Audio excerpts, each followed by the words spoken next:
I'm standing in the lobby of the most expensive restaurant in the city, and my hands won't stop shaking, not because I just sold my company for $77 million, not because I'm about to celebrate with my only daughter. No, I'm shaking because 5 minutes ago, a waiter I'd never met looked me dead in the eye and said, "Sir, I'm so sorry, but I just watched your daughter put something in your wine. And now I'm watching her. Olivia, my baby girl. She's sitting at our table, 30 feet away, smiling at her phone. The light from the chandeliers catches the rim of my wine glass, the one she just poisoned. She doesn't know I know. She doesn't know the waiter saw everything. And as I stand here, frozen, I realize something that makes my blood run cold. I'm not scared. I'm not heartbroken. I'm just calculating. I should have run to that table, should have knocked the glass to the floor, grabbed her by the shoulders, demanded to know what the hell she was thinking. That's what a father does, right? That's what love looks like. But instead, I turned to the young waiter, this kid who couldn't have been more than 22, his face pale as a ghost, and I said the calmest thing I've ever said in my life. "Thank you. Now please, bring another bottle of sparkling water to the table." He stared at me like I'd lost my mind. Maybe I had, or maybe for the first time in 40 years, I was finally seeing clearly. Because in that moment, standing in that golden lobby with my $77 million contract burning a hole in my jacket pocket, I made a decision. I wasn't going to stop her. I was going to let her try. See, here's the thing about poison. It only works if the right person drinks it. And as I walked back to that table, my shoes clicking on the marble floor, my heart beating steady and cold, I knew exactly what I was going to do. I was going to sit down. I was going to smile. I was going to talk about the sale, about her kids, about the future. And then, when the moment was right, I was going to make sure that the person who drank from that glass wasn't me. My name is Richard, I'm 68 years old, and this is the story of how my daughter tried to kill me for my money, and how I made her drink her own poison instead. I need you to understand something before we go any further. That $77 million wasn't luck, it wasn't inheritance, it wasn't some crypto scheme or lottery ticket. That money was 40 years of my life, poured into trucks and warehouses and logistics software that nobody thought would work. I started my company in 1985 with a single delivery van and a pager clipped to my belt. My wife, in Caroline, used to pack my lunches at 4 in the morning before I'd head out to make runs myself. We didn't have money for employees back then. Hell, we didn't have money for much of anything, but we had a plan and we had each other, and somehow we built something real. By the time Caroline passed 6 years ago, we had 200 trucks, contracts with major retailers, and a reputation for never, ever missing a deadline. She never got to see the sale, never got to see what we built turn into a number that big. And God, that still hurts. The buyers were a private equity firm out of Boston. They'd been circling for 2 years, and I kept saying no. Not because I loved the work anymore. I was exhausted, if I'm being honest. My back ached every morning, my hands had that tremor that comes with age, and I'd started forgetting little things. Names of clients I'd known for decades, where I parked my car. Whether I'd taken my blood pressure medication, no. I kept saying no because selling felt like betraying Caroline's memory, like admitting that everything we built was just a transaction. But then my lawyer, a sharp woman named Patricia, sat me down 3 months ago and said, "Richard, you're 68. You have a daughter and 2 grandkids. What exactly are you waiting for?" And she was right. The company was my past. Olivia and those kids. They were supposed to be my future. So I signed $77 million, minus taxes, minus legal fees.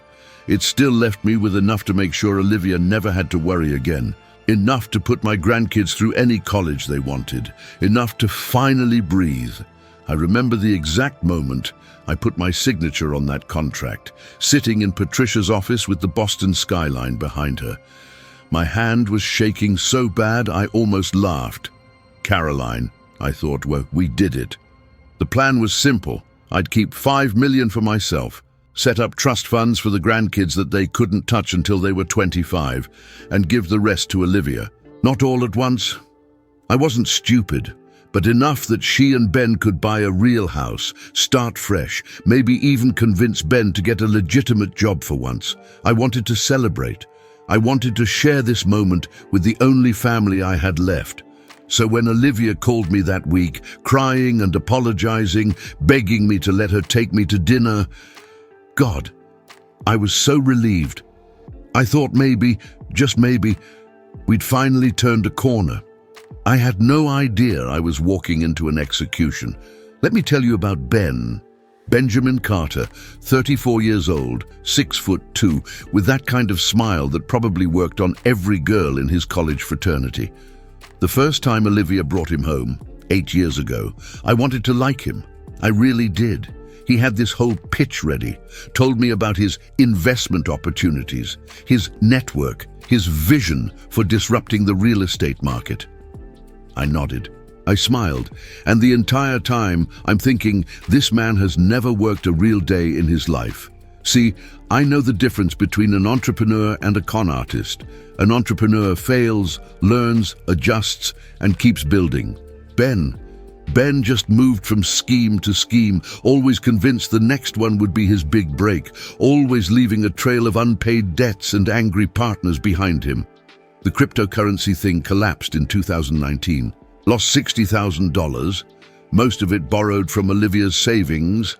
Then there was the luxury car rental startup that lasted 4 months before the vehicles got repossessed. Oh, and my personal favorite, the NFT project. He spent 8 months designing digital artwork of celebrity cats and sold exactly 3 of them for a total of $200.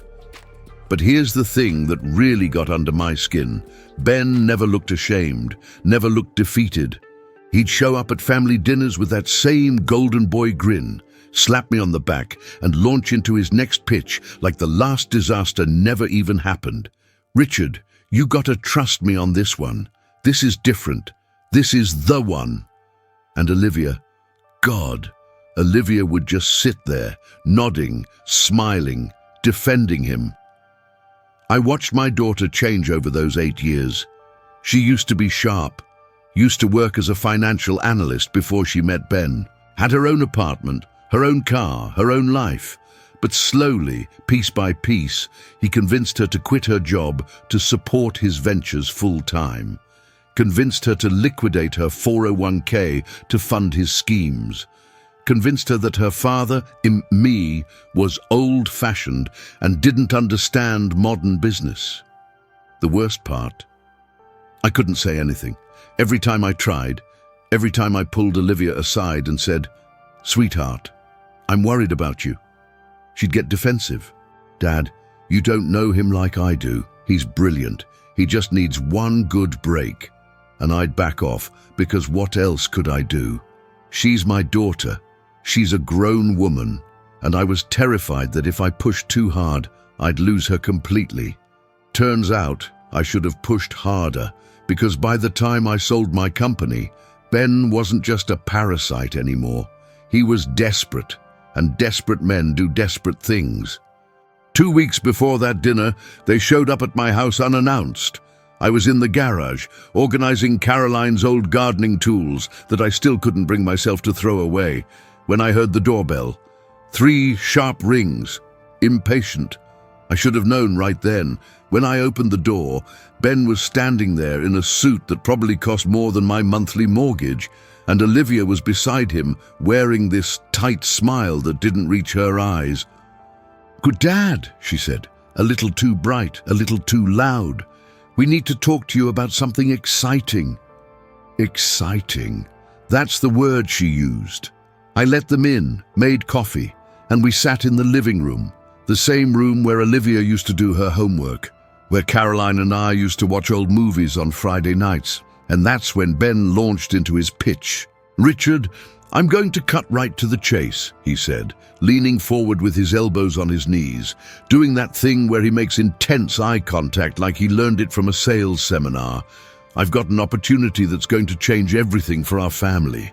There's a commercial property in downtown, a warehouse that's about to go to auction. It's undervalued by at least $500,000. I've got investors ready to flip it within 6 months, and we're looking at a 300% return, minimum." He paused, waiting for me to react. I didn't, so he kept going. "The problem is, I need capital to secure the bid. $250,000. Now, I know that sounds like a lot, but with your sale, Richard, this is pocket change for you now. And I'm not asking for a handout. This is an investment. You'd be a partner. We'd split the profits 60-40. I took a sip of my coffee, let the silence hang there for a moment. Then I asked the only question that mattered. "Who are these investors?" Ben blinked. "What do you mean?" "You said you have investors ready. Who are they? What are their names?" His jaw tightened, just barely, but I saw it. "Richard, these are private individuals. They value their anonymity." "So you don't have investors?" I said. It wasn't a question. Olivia jumped in, her voice getting defensive. "Dad, why are you being like this? Ben's worked so hard on this deal. He's done all the research. This is legitimate." I turned to her, and God, it broke my heart to see her looking at me like I was the villain. "Sweetheart, I've been in business for 40 years. I know what a real opportunity sounds like, and I know what a fantasy sounds like. This is a fantasy." Ben stood up. His face was red now, that charming mask slipping. "You know what your problem is, Richard? You're stuck in the past. You built your little trucking company with your little roots, and you think that's the only way to make money. But the world's changed, old man. People like me, we see opportunities you can't even imagine. People like you," I said, staying seated, keeping my voice calm, "have been seeing opportunities for 8 years, and every single one of them has cost my daughter money she didn't have." That's when he exploded. "Oh, here we go, the great Richard, the self-made man, looking down on everyone else. You think you're better than me? You think your money makes you smarter?" He was shouting now, his finger jabbing toward my face. "Let me tell you something. You're going to regret this. You're sitting on $77 million while your own daughter struggles to pay rent. And you can't even help us with $250,000. What kind of father does that?" Olivia was crying, pulling at Ben's arm. "Ben, stop, please." But he wasn't done. He leaned in close enough that I could smell the cologne he definitely couldn't afford, and he said, "You're going to die alone, old man. And when you do, we'll get that money anyway. So why don't you just make this easy on everyone?"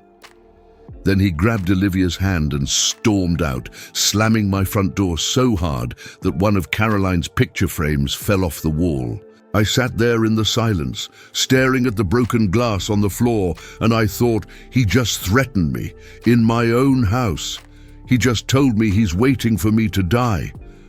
But even then, even with that ice-cold warning hanging in the air, I never imagined he'd actually try to speed up the timeline. 3 days passed, 3 days of silence. I didn't call Olivia, and she didn't call me. I kept replaying that afternoon in my head, Ben's words echoing in my ears. "Oh, you're going to die alone." Part of me wanted to reach out, to apologize, even though I hadn't done anything wrong, just to hear my daughter's voice again. But another part of me, the part that had survived 40 years in business, that had learned to trust my gut, that part told me to wait. And then, on the 4th day, my phone rang. It was Olivia. The moment I answered, I heard her crying. Not the angry crying from my living room. This was different, softer, broken. "Dad." Her voice was so small. "Daddy, I'm so sorry. I'm so sorry." I sat down on the edge of my bed, my chest tight. "Liv, sweetheart. What happened? Are you okay?" She sniffled, took a shaky breath. He was out of line. He said terrible things to you, and I just stood there. I've been thinking about it non-stop, and I can't believe I let him talk to you like that." There was a pause, and then she said the words I'd been desperate to hear for years. "I think I've been making excuses for him for too long." Oh God, oh God, I wanted to believe her so badly. I wanted to believe my daughter was finally seeing the truth, finally waking up from whatever spell Ben had put her under. "Liv, I'm just glad you're okay," I said, my voice catching. "I don't care about the money. I don't care about any of that. I just want you to be safe and happy." She laughed through her tears. "I know, Dad, I know, and that's why I want to make this right. Let me take you to dinner, a real dinner. No Ben, no drama, no asking for money, just you and me, celebrating your sale the way we should have from the beginning." I hesitated. Something in my gut twisted, but I pushed it down. This was my daughter, my little girl. The same kid who used to fall asleep on my shoulder during long car rides, who used to help Caroline bake cookies every Sunday. People make mistakes. People deserve second chances. "Where did you want to go?" I asked. "Le Bernardin," she said, naming the most expensive French restaurant in the city. "I already made a reservation for Friday at 7. My treat, Dad. I've been saving up." I felt my throat tighten. "Liv, you don't have to." "I want to," she interrupted. "Please, let me do this. Let me show you that I appreciate everything you've done for us." Us. She said us, not me, us. That word hung in the air for a second too long, but I ignored it. "Okay," I said finally. "Friday at 7, I'll be there." I could hear the smile in her voice. "Thank you, Daddy. I promise. This is going to be a night you'll never forget." She was right about that. After we hung up, I sat there on my bed, staring at Caroline's photo on the nightstand. She was smiling in that picture, wearing the yellow dress she loved, standing in front of our first warehouse. "What do you think?" I whispered to her. "Am I doing the right thing?" Of course, she didn't answer, but in my head, I could hear what she would have said. "Give her a chance, Richard. She's our daughter." So that's what I did. I put on my best suit that Friday. I drove to Le Bernardin, my hands steady on the wheel, my heart full of hope that maybe, just maybe, we could start over. I had no idea that the person I was about to have dinner with wasn't my daughter anymore. She was an accomplice. And the meal we were about to share wasn't a celebration, it was an ambush. I got to the restaurant 15 minutes early. That's the thing about getting older. You're always early, always worried about traffic, about parking, about being late. Le Bernardin was exactly the kind of place Olivia would pick. White tablecloths, crystal chandeliers, waiters in black ties, moving like shadows. The hostess led me to a corner table, private, tucked away from the main dining room. "Your daughter requested this table specifically," she said with a smile. "She wanted tonight to be special. Special." I sat down, adjusted my tie, and waited. The restaurant hummed with quiet conversation, the soft clink of silverware on porcelain. I ordered a sparkling water and checked my watch. 7 o'clock, then 7:05. At 7:10, Olivia walked in, and Ben was right behind her. My stomach dropped. She'd said it would just be the two of us, no Ben. But there he was, wearing another expensive suit, his hand on the small of her back, guiding her to the table like he owned the place. Olivia saw my face and immediately put on this apologetic smile. "Dad, I'm sorry, I know I said just us, but Ben really wanted to apologize in person. He feels terrible about what he said." Ben extended his hand, that million-dollar grin plastered on his face. "Richard, I owe you a huge apology. I was way out of line. Stress, bad timing, not an excuse, but I hope you can forgive me." What was I supposed to do? Make a scene? Walk out? So I shook his hand, felt his grip just a little too tight, and said, "Let's just enjoy the evening." We sat down. Olivia immediately started chattering, too fast, too bright, filling every silence with talk about the kids, about the weather, about the menu. Ben ordered an expensive bottle of red wine without asking what I wanted. "The 2015 Bordeaux," he told the sommelier. "We're celebrating." 15 minutes into dinner, my phone buzzed. It was Patricia, my lawyer. "Richard, sorry to bother you, but I need you to confirm one detail about the trust structure. Can you call me back when you get a chance?" I excused myself, stood up from the table, and walked toward the lobby to make the call. It took maybe 3 minutes. 3 minutes to confirm a signature, to say, "Yes, that's correct," and hang up. But according to Leo, that's all the time they needed. Leo told me everything later that night, his hands shaking as he spoke, his voice barely above a whisper. He'd been watching our table, not because he suspected anything, but because Ben had been snapping his fingers at staff all night, treating everyone like servants. Leo didn't like him, and when I stood up to take that call, Leo saw Ben immediately wave over the head waiter, a middle-aged man named Gerard. "Quick question about the menu," Ben said, loud enough to draw Gerard's full attention. "The duck confit, is that prepared with a traditional fat rendering, or do you use a modern sous vide method?"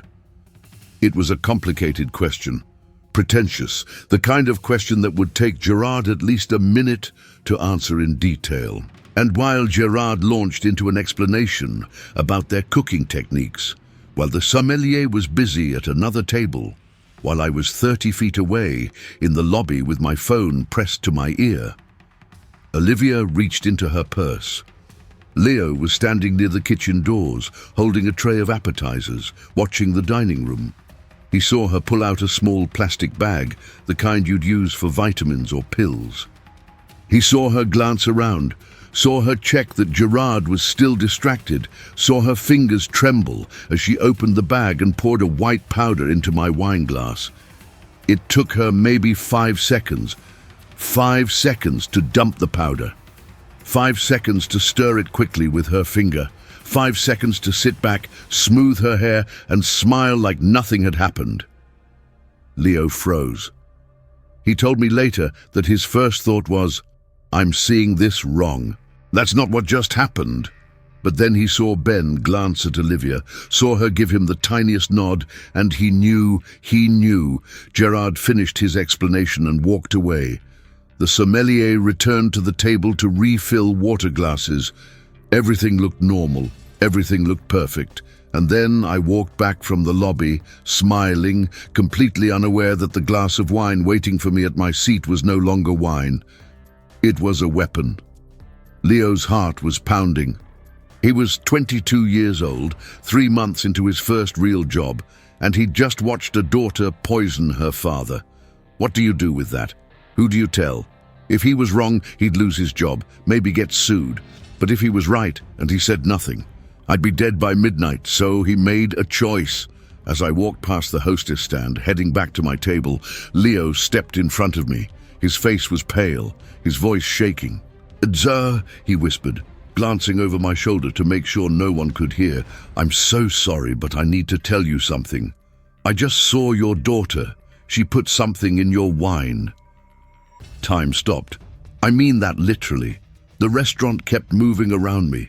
Waiters gliding past with trays held high, couples laughing at nearby tables, the soft jazz playing from invisible speakers. But I was frozen. I stared at this kid, this young man I'd never met before, and my brain refused to process what he'd just said. "What?" It came out as a whisper. Leo's eyes darted toward my table, then back to me. His hands were shaking. "Your daughter, the woman at your table. I saw her put a white powder in your wine glass. Just now, while you were on the phone. I'm not lying, sir. I swear to God, I'm not lying." My first instinct was to defend her. To say, "No, you're mistaken. That's my daughter. She wouldn't—" But the words died in my throat, because somewhere deep in my gut, in that place where 40 years of business instincts lived, I knew he was telling the truth. I turned and looked at the table. 30 feet away, through the warm glow of candlelight, I could see Olivia. She was checking her phone, smiling at something on the screen. Ben was leaning back in his chair, swirling his own wine glass, looking relaxed, looking confident. And there, right in front of my empty seat, was my glass of Bordeaux, dark red, innocent, waiting. My heart was hammering so hard I thought I might pass out right there in the lobby. "Sir?" Leo's voice pulled me back. Should I call the police?" I looked at him, really looked at him. This kid had just saved my life, and he didn't even know me. He could have ignored what he saw, could have told himself it wasn't his business, could have decided the risk wasn't worth it, but he didn't. He stepped up.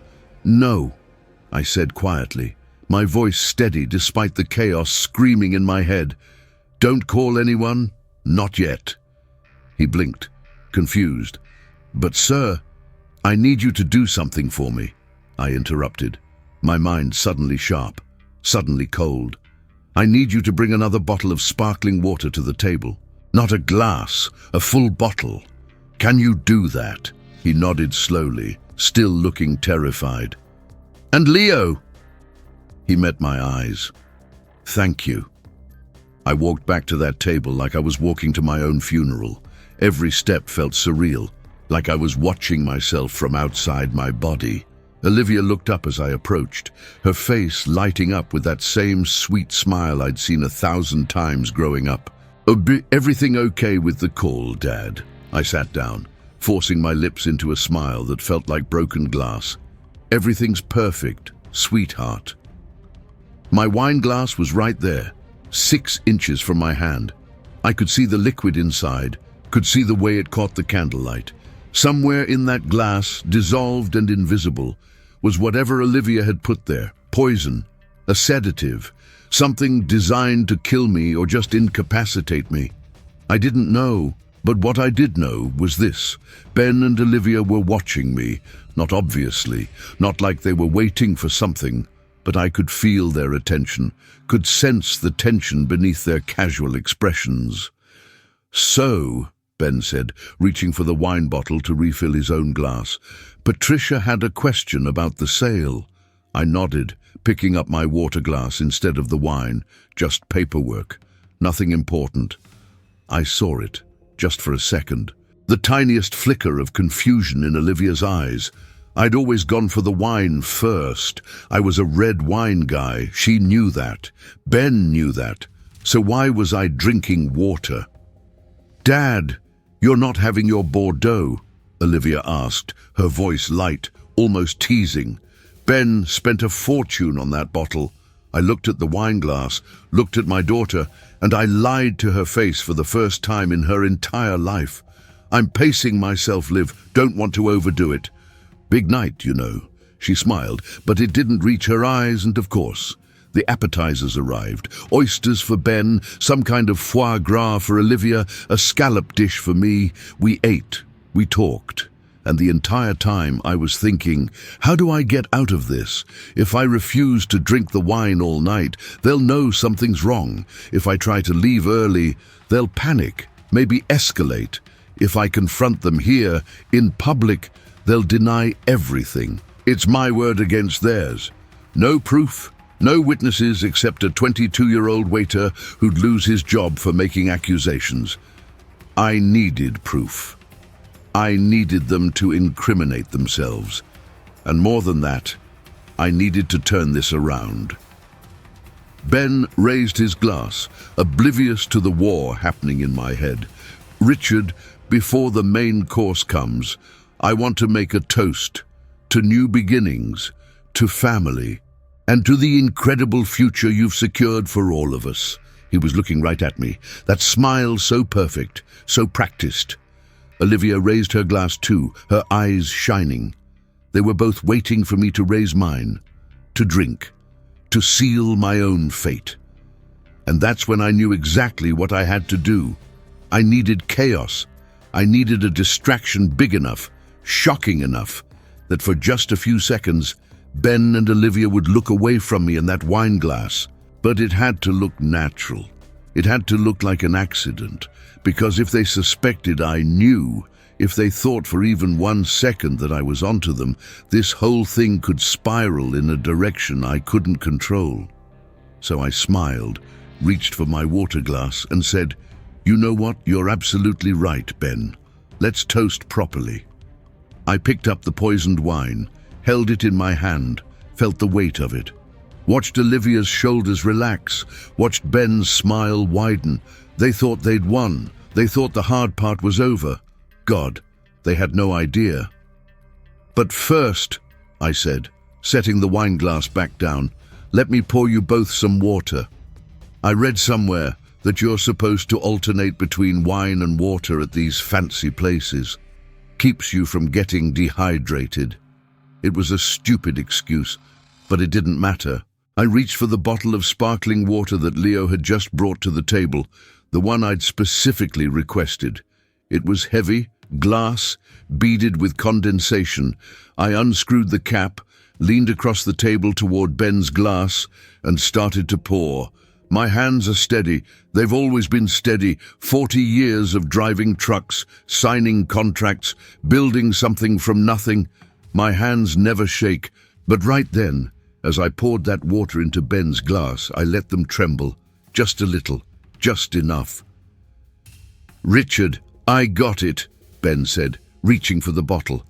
But I pulled it back, still pouring, and that's when I let my old man hands do their job.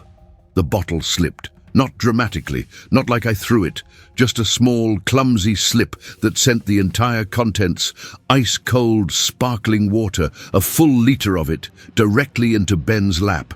He screamed. Actually screamed. Jumped out of his chair like he'd been electrified, his expensive suit pants soaked through, water dripping onto his shoes, onto the white tablecloth, onto the floor. Jesus Christ! What the hell, Richard? Olivia shot up, grabbing napkins, her face flushed with embarrassment. "Oh my God, Dad! What happened?" I stood too, my face a perfect mask of horror and apology. "I'm so sorry. My hands, they've been doing this lately." "I didn't mean..." Ben was furious. His face red, his composure completely shattered. He was sputtering, trying to shake water off his jacket. "You didn't mean to. You just dumped an entire bottle on me."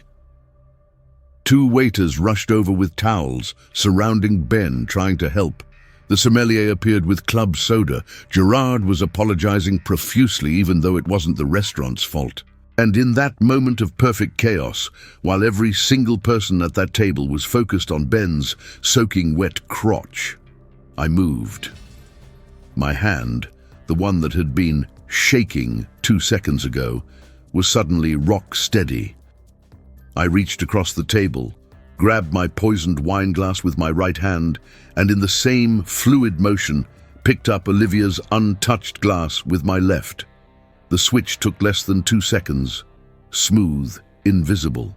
By the time anyone looked back at the table, the glasses were exactly where they were supposed to be, except now the clean glass was in front of my seat, and the poisoned one was sitting in front of Olivia's plate. I sat back down, my heart pounding so hard I could hear it in my ears. Ben was still standing, still dripping, still cursing under his breath while the waiters dabbed at his pants. Olivia was mortified, apologizing to everyone in sight. "Udu, I'm so sorry. This is so embarrassing." Gerard assured her it was fine. Accidents happen, offered to comp their desserts. Ben finally sat back down, his jaw tight, his suit ruined, his mood completely soured. "Ben, I'm so sorry," I said again, putting just the right amount of guilt in my voice. "Let me pay for the dry cleaning, please." He waved me off, his teeth clenched. "Just forget it. Let's just get through this dinner." Olivia sat down too, smoothing her hair, trying to salvage the evening. She picked up her napkin, dabbed at a splash of water on the tablecloth, and then reached for her wine glass. The poisoned one. Without even looking at it, my breath caught this was it. This was the moment. But she didn't drink. Not yet. She just held it, her fingers wrapped around the stem, while she turned to Ben and whispered something I couldn't hear. He nodded, still sulking, and I sat there, my hands folded in my lap, the clean glass of wine in front of me, waiting, watching, knowing that in a few minutes everything was about to change. The main courses arrived, duck for Ben, though he barely touched it, still seething about his ruined suit, some kind of sea bass for Olivia, beautifully plated with microgreens and a sauce I couldn't name. And for me, a ribeye, cooked medium rare, exactly how I always ordered it. We ate in near silence for a few minutes. The energy at the table had shifted. Ben's humiliation had cracked the facade, and now the whole happy family reconciliations act felt strained, forced. Olivia kept trying to resurrect the mood, asking me about the grandkids, about my plans for retirement, but her voice had this edge to it now.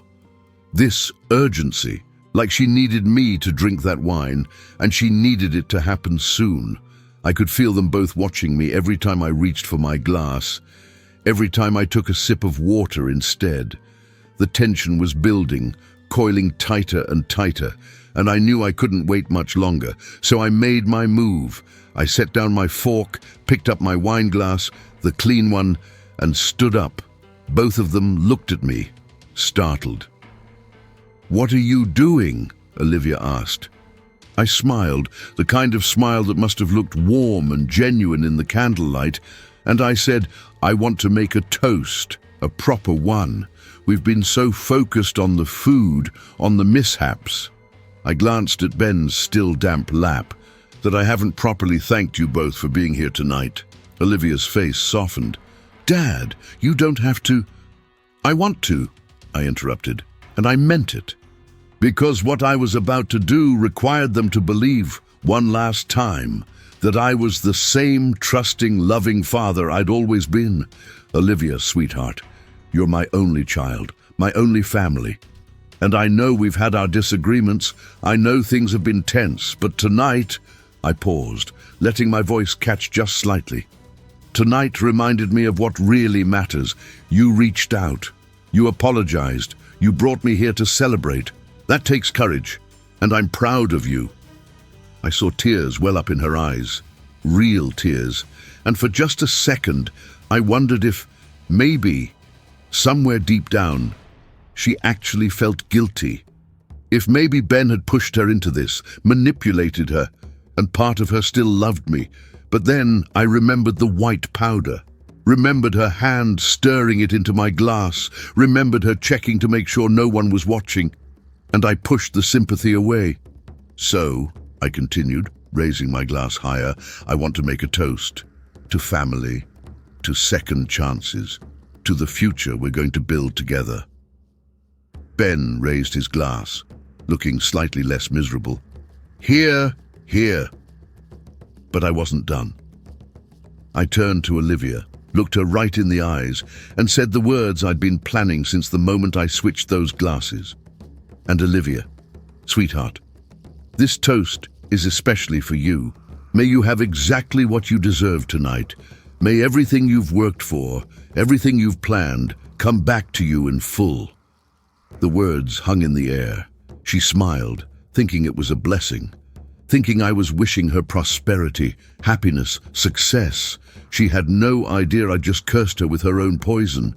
"To you, Dad," she said, her voice thick with emotion, and she raised her glass, the poisoned glass, to her lips. I watched in slow motion as she tilted it back, watched the dark red liquid touch her mouth, watched her take a drink. Not a sip, a real drink.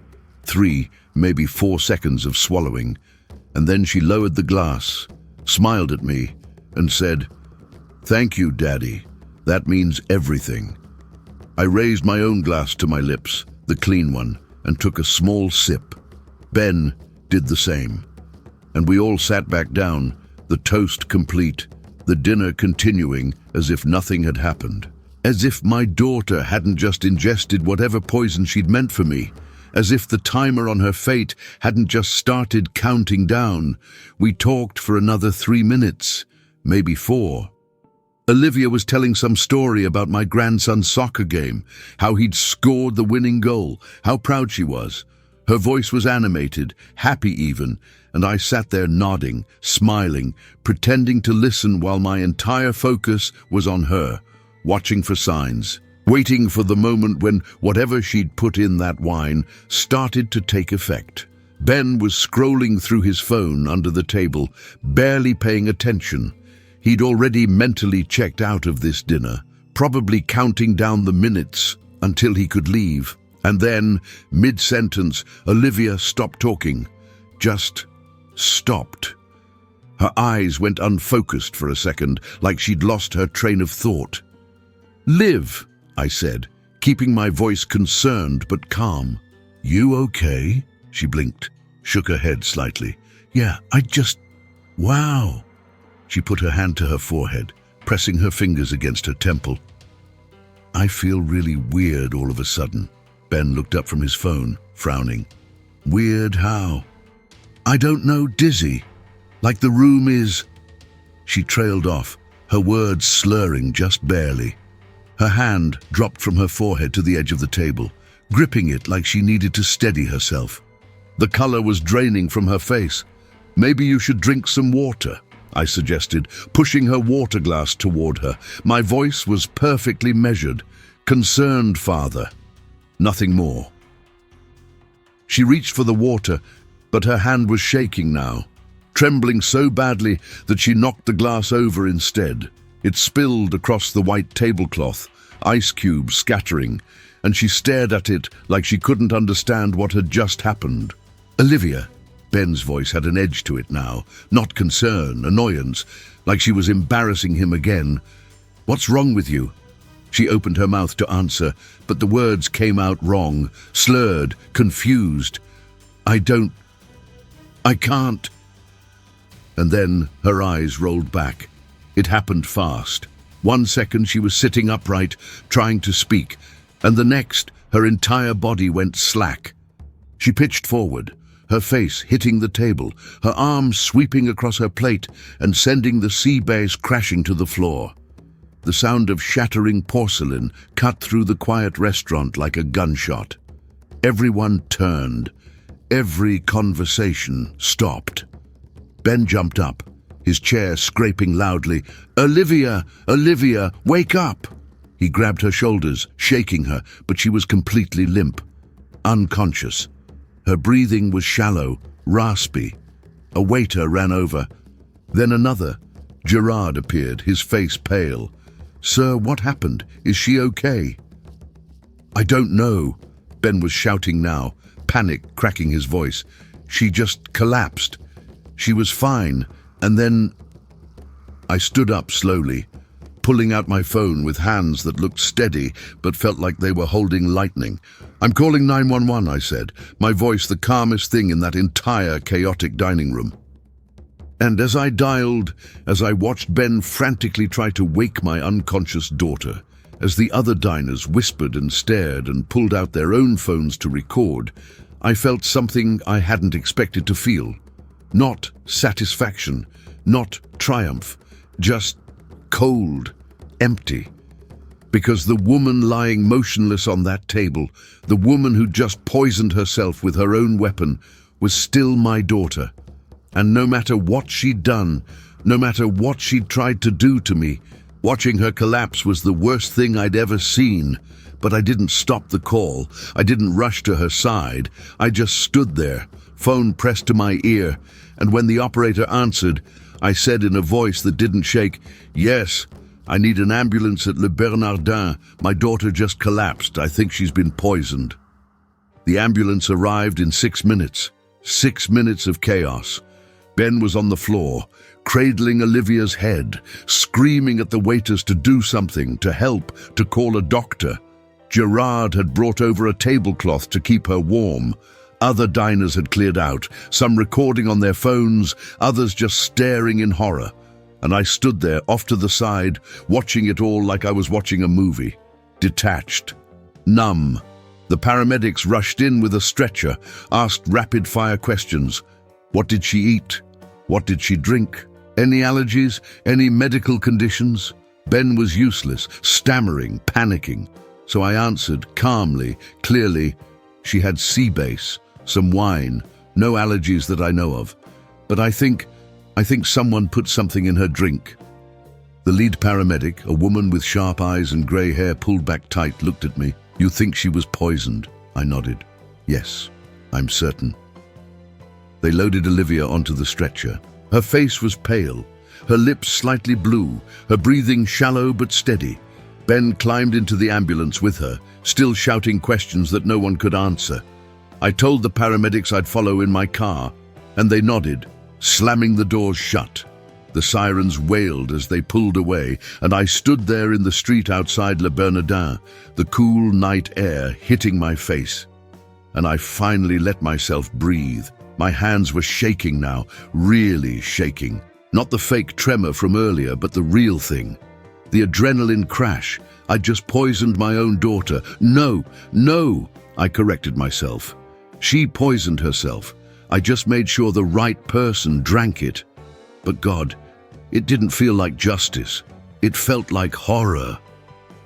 I drove to the hospital, parked, walked through the automatic doors into the ER waiting room, where Ben was already shouting at a nurse behind the desk. What's taking so long? Why isn't anyone telling me anything? The nurse, a tired-looking man in his 40s, was trying to calm him down. Sir, the doctors are with her now. As soon as we know something, we'll update you. But you need to sit down and... Sit down. Ben whirled on him, his face red. My wife just collapsed. She could be dying, and you want me to sit down? I walked up beside him, put a hand on his shoulder. He flinched away. Richard, this is your fault, he hissed. You and your cheap toast, your clumsy hands, you ruined everything tonight, and now look what happened. I didn't respond, didn't defend myself. Just sat down in one of those hard plastic chairs and waited. 20 minutes later, a doctor came out, young guy, maybe 35, with a tablet in his hands and a serious expression. Family of Olivia Carter. Ben rushed over. I stood, but stayed back. Is she okay? What's wrong with her? The doctor glanced at his tablet. She's stable, unconscious, but stable. We've run a tox screen, and we found a significant amount of zolpidem in her system. Zolpidem? Ben's face went blank. What the hell is that? It's a sedative, the doctor explained. Prescription sleep medication. In high doses, it can cause extreme drowsiness, loss of motor control, respiratory depression. If she'd ingested much more, or if we hadn't gotten to her quickly... He trailed off, letting the implication hang. Ben's face went from confused to terrified. But she doesn't take sleeping pills. She doesn't take anything. How did... And that's when I saw it.